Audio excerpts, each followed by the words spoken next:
Di tengah perkembangan dunia saat ini, ada beberapa negara yang mengubah umat Kristen dari 0% menjadi mayoritas dalam satu generasi. Tempat-tempat di mana nama Kristus dulu tak dikenal, di mana lonceng gereja tak pernah berdentang, di mana tak ada ekaristi, tak ada imam, tak ada baptisan, dan tak ada apa-apa.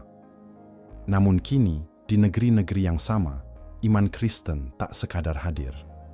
Ia adalah jantung bangsa yang berdetak.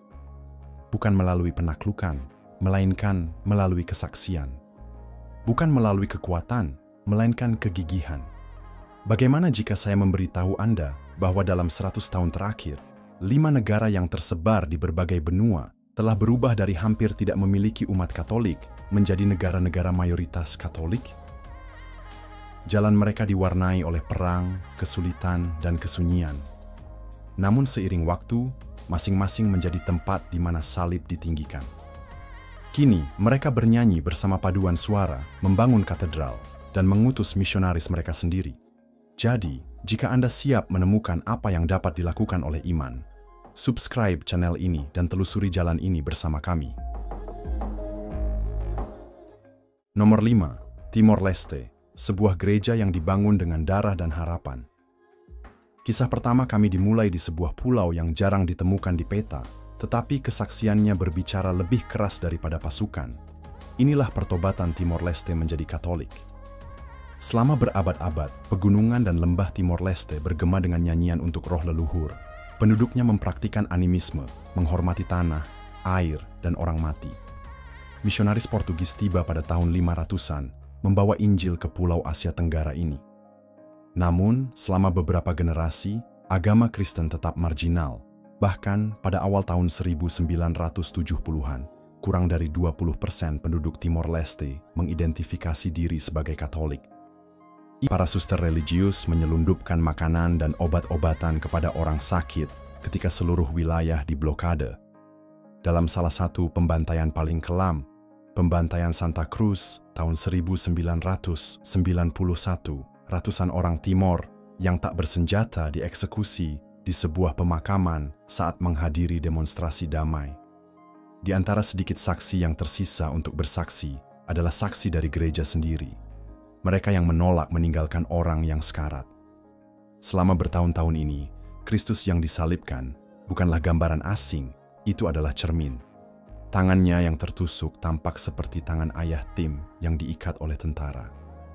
Mahkota durinya cocok dengan kesedihan yang terukir di wajah ibu-ibu Timor. Dan kebisuannya yang tergantung di kayu salib adalah kebisuan orang-orang yang menunggu pembebasan. Kemudian, pada tahun 1999, setelah referendum yang didukung PBB menghasilkan dukungan yang luar biasa untuk kemerdekaan, milisi pro-Indonesia melepaskan gelombang kehancuran lainnya. Sekali lagi, gereja berdiri teguh. Para pastor mempersembahkan misa dengan cahaya lilin di tengah reruntuhan, membaca dari ratapan. Pada tahun 2002, ketika Timor Leste resmi menjadi negara berdaulat, Katolik bukan lagi agama impor. Ia telah menjadi tulang punggung rakyat. Gereja telah berbicara ketika yang lain diam. Gereja telah berdarah bersama mereka, menangis bersama mereka, dan menguburkan jenazah mereka dengan bermartabat. Maka, bangsa itu merespons, bukan karena kewajiban, melainkan karena kepercayaan yang mendalam. Saat ini, antara 97 dan 98% penduduk Timor Leste mengidentifikasi diri sebagai Katolik. Persentase ini jauh lebih tinggi dibandingkan negara manapun di Asia. Apa yang terjadi di Timor Leste lebih dari sekadar pergeseran demografis.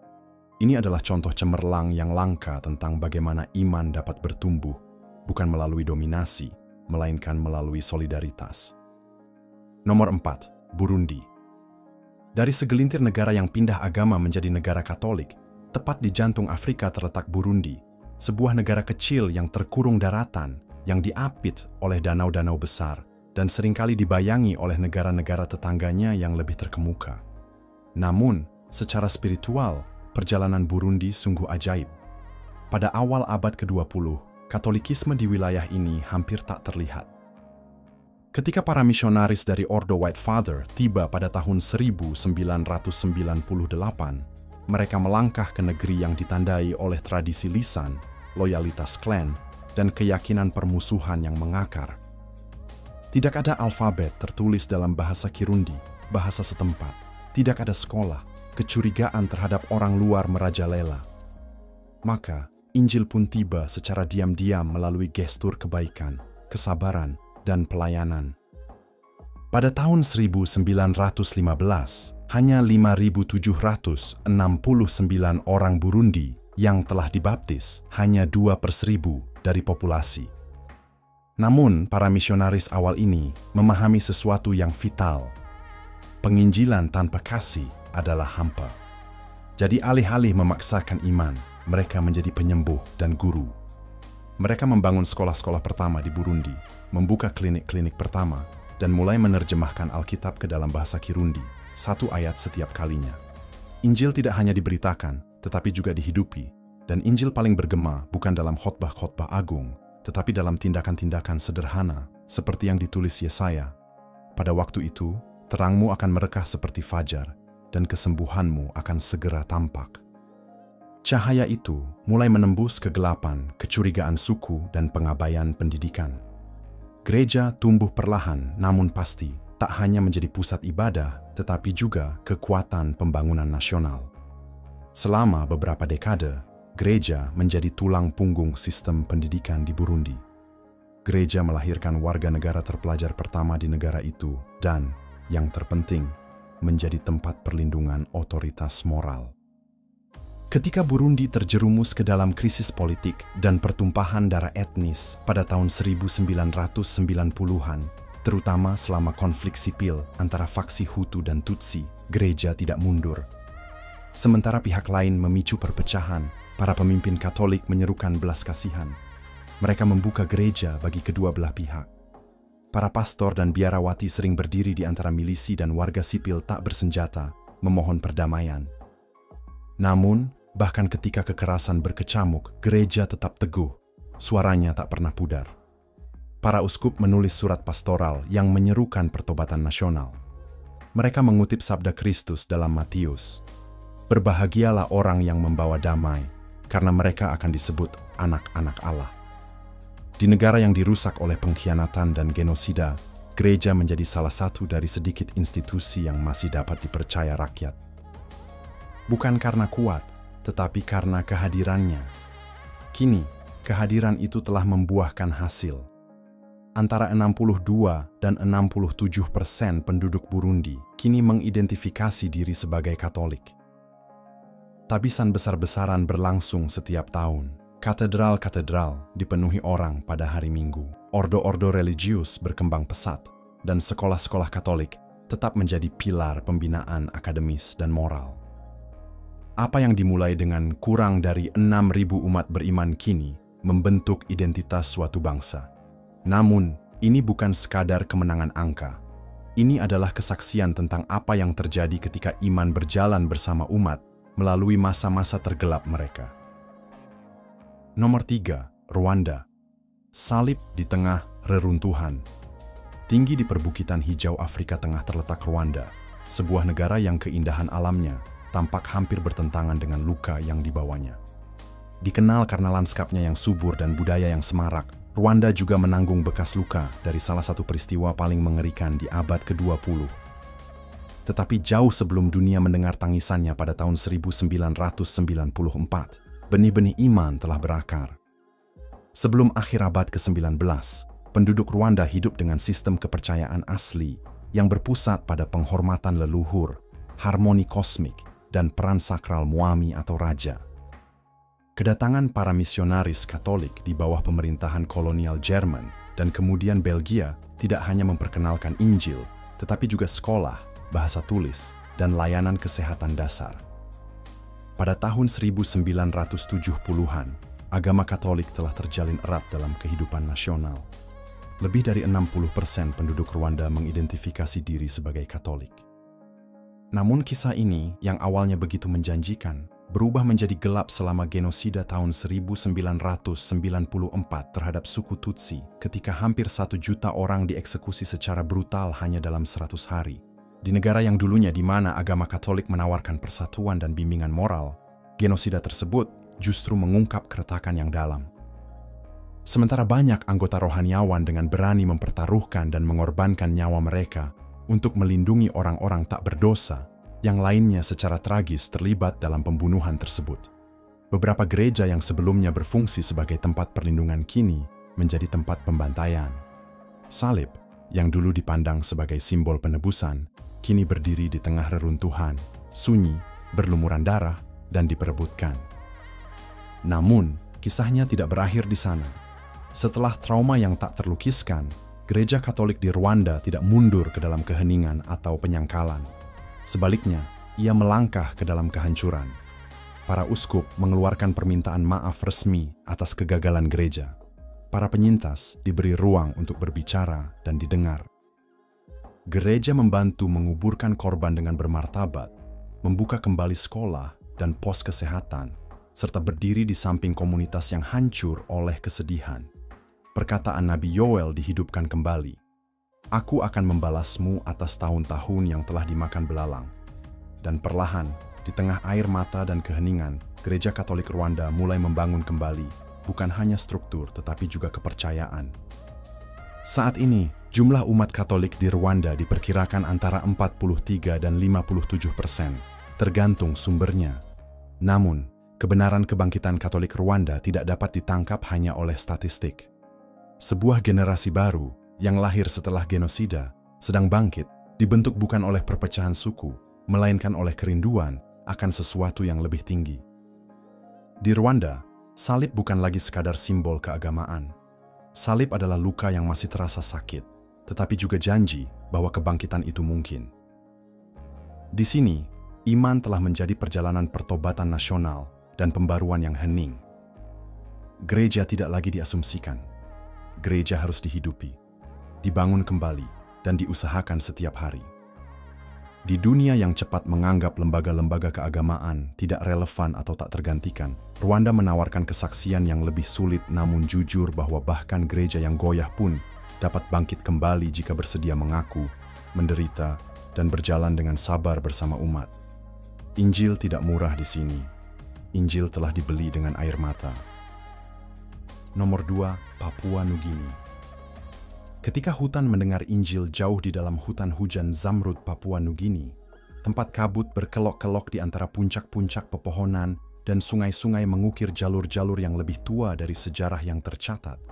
Sebuah keajaiban yang hening pun terjadi.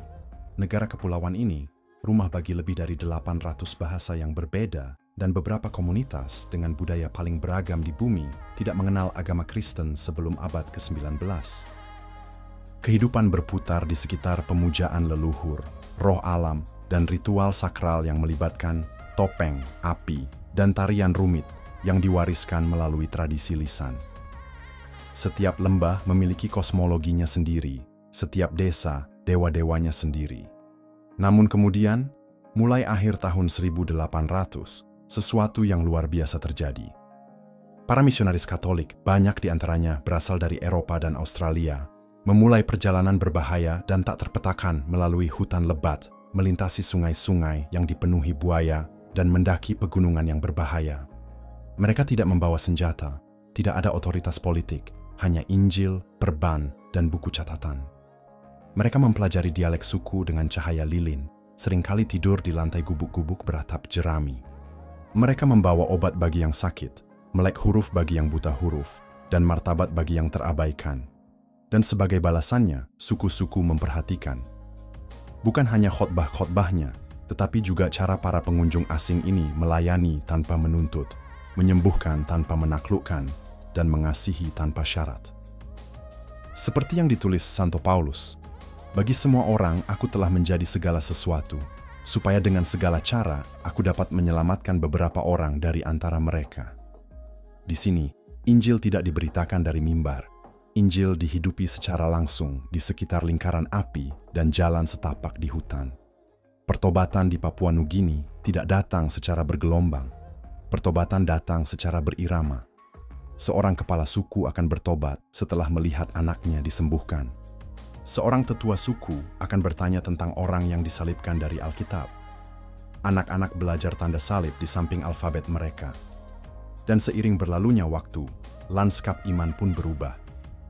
Kini, lebih dari 95% penduduk Papua Nugini mengidentifikasi diri sebagai Kristen, dan sekitar 26 hingga 32% beragama Katolik, menjadikan ini salah satu populasi Katolik paling dinamis di seluruh Pasifik. Tapi ini bukan gaung Eropa. Gereja di Papua Nugini tidak salah lagi adalah Melanesia. Misa dirayakan di gubuk-gubuk anyaman dengan paduan suara bergema dalam harmoni polifonik dan penari bergerak dalam irama sakral. Kitab suci dinyanyikan dengan keras sebelum dibaca, dan para katekis, seringkali tetua desa, sangat dihormati sebagai penjaga kebijaksanaan. Karya seni lokal, motif, dan alat musik dimasukkan ke dalam liturgi. Ini bukan gereja yang dipaksakan pada budaya, tetapi yang dijalin ke dalamnya seperti kain kulit kayu yang melilit kata. Yang membuat kisah ini kuat bukan hanya jumlahnya, tetapi cara Injil berakar. Itu tidak menghancurkan tradisi kuno, itu menggenapinya. Itu tidak menuntut suku-suku itu meninggalkan identitas, tetapi menawarkan identitas yang lebih dalam, yang melihat wajah Kristus bahkan di hutan. Di dunia modern, di mana evangelisasi sering dipandang skeptis, Papua Nugini diam-diam mengingatkan kita bahwa Injil, ketika dibawa dengan kerendahan hati dan kesabaran, tidak akan menghapus budaya, melainkan mengubahnya. Maka, di negeri tempat pepohonan dulu bergema berkat kebetulan leluhur, nama Yesus dan Maria kini muncul dalam bahasa-bahasa daerah. Di komunitas-komunitas yang dulunya roh-rohnya berkuasa dengan rasa takut, Ekaristi dirayakan di bawah atap-atap palem dengan sukacita. Dan salib, yang dulu tak dikenal, kini berdiri bukan sebagai gangguan asing, melainkan sebagai kehadiran yang akrab dan hidup, terukir dalam detak jantung hutan. Namun, saat kita meninggalkan Kepulauan Pasifik, perjalanan kita berbelok secara mengejutkan menuju salah satu masyarakat berteknologi tinggi paling modern di bumi.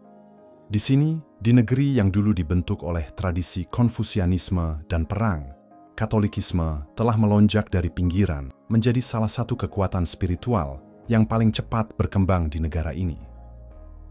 Nomor 1, Korea Selatan, api yang dinyalakan oleh buku dan darah. Tujuan akhir kita adalah Korea Selatan, sebuah negara yang kini terkenal karena teknologi mutakhirnya, budaya pop global, dan dinamisme ekonominya. Namun, di balik gemerlap lampu neon dan keajaiban digital, tersimpan kebangkitan spiritual yang luar biasa, namun seringkali terabaikan. Berbeda dengan kebanyakan negara di mana agama Katolik masuk melalui kekuatan kolonial atau inisiatif misionaris, kisah Katolik Korea dimulai bukan dengan pendeta maupun mimbar, melainkan dengan buku. Pada akhir tahun 1700, sekelompok cendekiawan Korea yang mendalami filsafat Konfusianisme menemukan teks-teks Kristen yang diimpor dari Tiongkok. Tulisan-tulisan tentang martabat manusia, kasih Kristus, dan keselamatan abadi ini memikat mereka. Tanpa pendeta, tanpa pendidikan formal, dan tanpa sakramen, para cendekiawan ini melakukan hal yang tak terpikirkan. Mereka saling membaptis, membentuk kelompok doa, dan mulai hidup sebagai gereja yang tersembunyi. Gereja bawah tanah ini tumbuh secara rahasia selama bertahun-tahun.